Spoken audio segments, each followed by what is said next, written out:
मैं प्रकाश चंद चौरसिया, शिक्षक उत्कृष्ट विद्यालय साचपानी धनौरा, जिला सिवनी, मध्य प्रदेश से।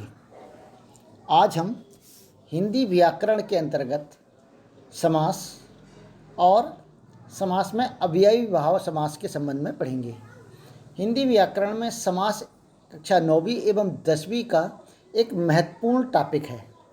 तो इसके साथ साथ जो प्रतिस्पर्धी परीक्षाएं होती हैं, कॉम्पिटिटिव एग्जामिनेशन होते हैं, उनमें भी समास एक प्रमुख टॉपिक के रूप में रहता है और इसमें से भी प्रश्न पूछे जाते हैं। यदि आप समास का विस्तृत अध्ययन करना चाहते हैं तो इस वीडियो को अवश्य देखें। इस वीडियो में आज हम समास की परिभाषा क्या है, समासिक शब्द क्या है और समास विग्रह क्या है, इसके संबंध में देखेंगे। साथ ही समास कितने प्रकार के होते हैं और समास के जो प्रकार हैं उनमें अव्ययी भाव समास के बारे में विस्तृत अध्ययन करेंगे और ये भी देखेंगे कि अव्ययी भाव समास को हम कैसे पहचानते हैं। तो आइए हम इसका विस्तृत अध्ययन शुरू करें। सबसे पहले समास की परिभाषा। समास क्या है? दो या दो से अधिक शब्दों से मिलकर बने हुए नवीन एवं सार्थक शब्द को समास कहते हैं। यहाँ पर सार्थक शब्द मैं इसलिए बोल रहा हूँ क्योंकि अगर निरर्थक शब्द बनेंगे तो वो समास की श्रेणी में नहीं आएंगे।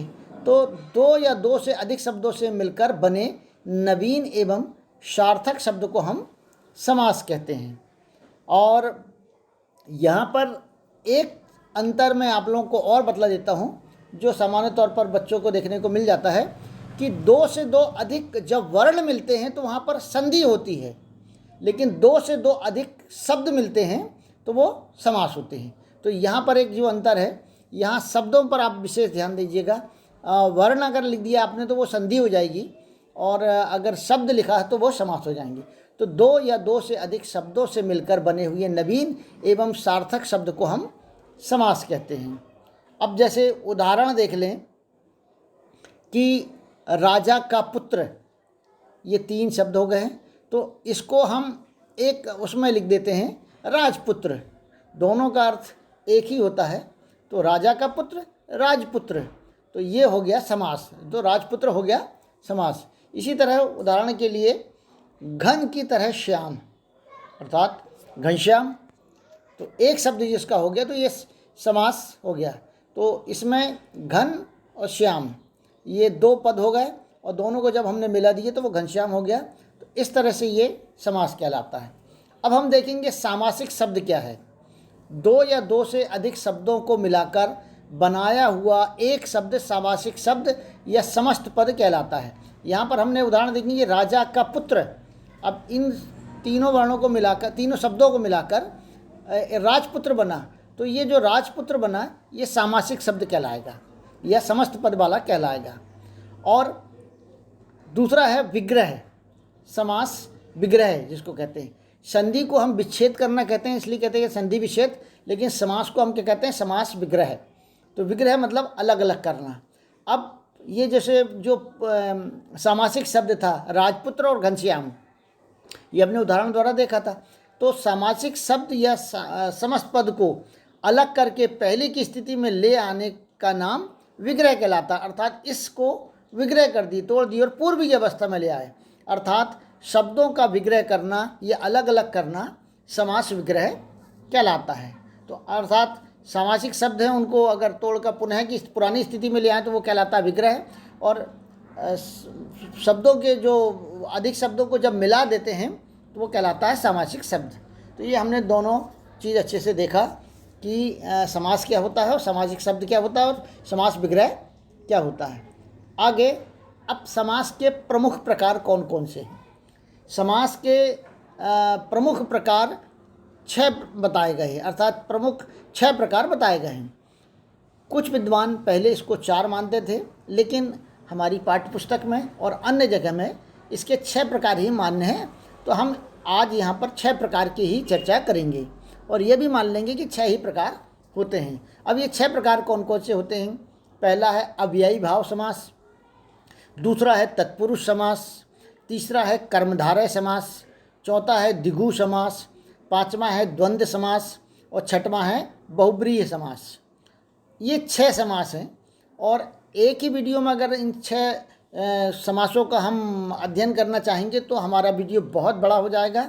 इसीलिए एक वीडियो में हम केवल एक समास का अध्ययन करेंगे।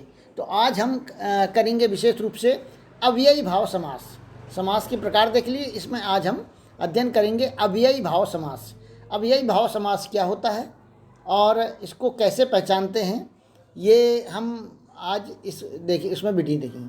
अब देखिएगा, अव्ययी भाव समास, जिस समास में पहला पद अव्यय हो और वह पद प्रधान हो तो वह अव्ययी भाव समास कहलाता है। अर्थात समास किए जाने के पूर्व दोनों पदों के भाव अलग अलग होते हैं, तो ये कहलाते हैं अव्ययी भाव समास। अब यहाँ पर यह प्रश्न उठता है कि अव्यय क्या है। समास तो हमने इसके पहले देख लिए, अव्यय क्या है, क्योंकि जब हम अव्यय समझेंगे तभी हमको समझ में आएगा कि अव्ययी भाव समास क्या है, अर्थात जिसमें अव्यय का भाव हो। अब अव्यय क्या है, इनको देख लें हम। जिन शब्दों के रूप में लिंग, वचन, पुरुष, कारक, काल आदि के कारण कोई परिवर्तन नहीं होता उन्हें अव्यय कहते हैं। अव्यय शब्द कहते हैं, मतलब जिन पर न तो काल का प्रभाव पड़ता है, न कारक का, न वचन का, न लिंग का, न पुरुष का, तो वो अव्यय कहलाते हैं। वो शब्द क्या कहलाते हैं? अव्यय कहलाते हैं।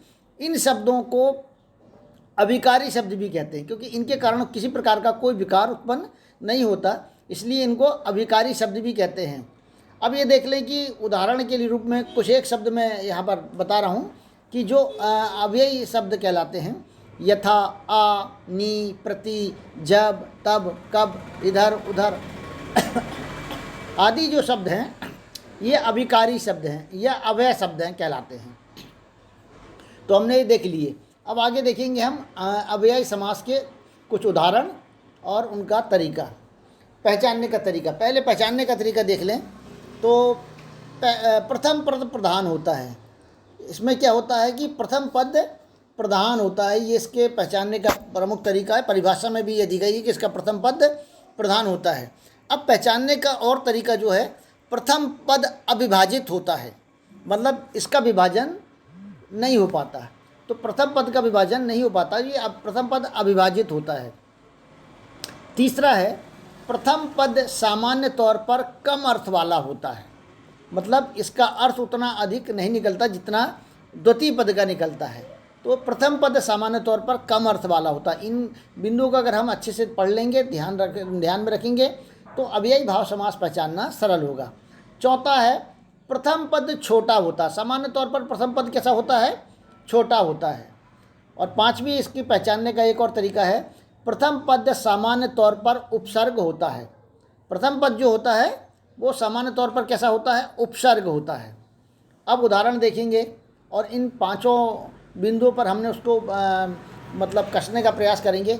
कोई ज़रूरी नहीं कि अव्ययी भाव समास में इन पांचों की पांचों चीज़ें आएँ, लेकिन सामान्य तौर पर कुछ पहचान जो मैंने बताया हूँ 5 प्रकार, इनमें से कुछ ना कुछ बातें तो उसमें अव्ययी भाव समास में रहती हैं।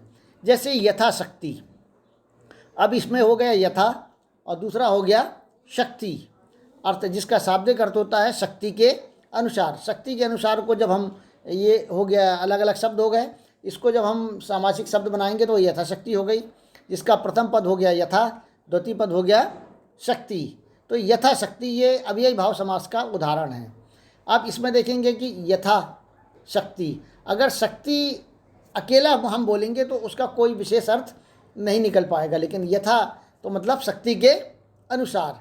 तो यथा के कारण ही हम इसको अच्छे से समझ पाए हैं। तो शक्ति के अनुसार, केवल शक्ति बोले तो शक्ति क्या, तो यथाशक्ति, तो इसमें प्रथम पद प्रधान होता है।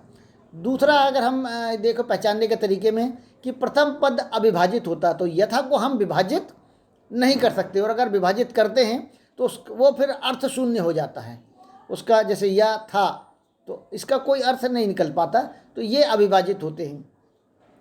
तीसरा अगर हम देखें तो प्रथम पद सामान्य तौर पर कम अर्थ वाला होता है। प्रथम पद को अगर हम अर्थ में वो करने का प्रयास करें तो ये कम अर्थ वाला होता है, लेकिन द्वितीय पद का एक अर्थ होता है। चौथा अगर देखें, प्रथम पद छोटा होता है, यथा शक्ति, तो यथा छोटा है। दूसरा में अगर देखें निडर, तो नी और डर, तो नी छोटा है।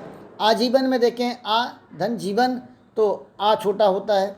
भरपेट में देखें तो भर और पेट, तो इसमें भर छोटा है।